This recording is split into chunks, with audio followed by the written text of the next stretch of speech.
And LK Advani was in Modi's Gujarat today. While both leaders had ample praise for each other, LK Advani also brought up Nitish Kumar.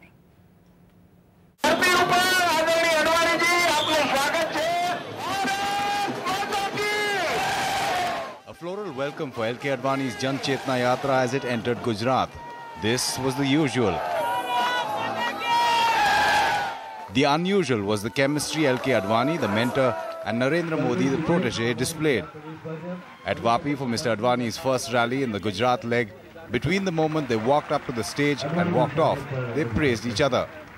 But all along, they sat away from each other.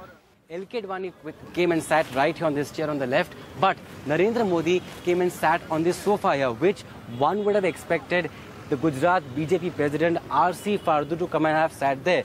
But the Gujarat BJP President came and sat right on this golden chair where Narendra Modi should have sat. Now this of course meant that the contact between the two leaders, Mr. Advani and Mr. Narendra Modi, was absolutely not there.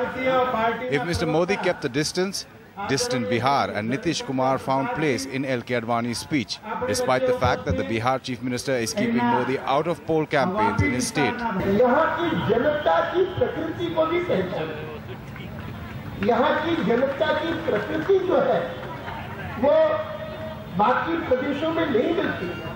Party leaders say read the signals differently. Mr. Modi was letting the focus remain on LK Advani.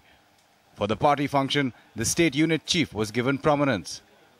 In the past, both Narendra Modi and LK Advani stood and sat side by side.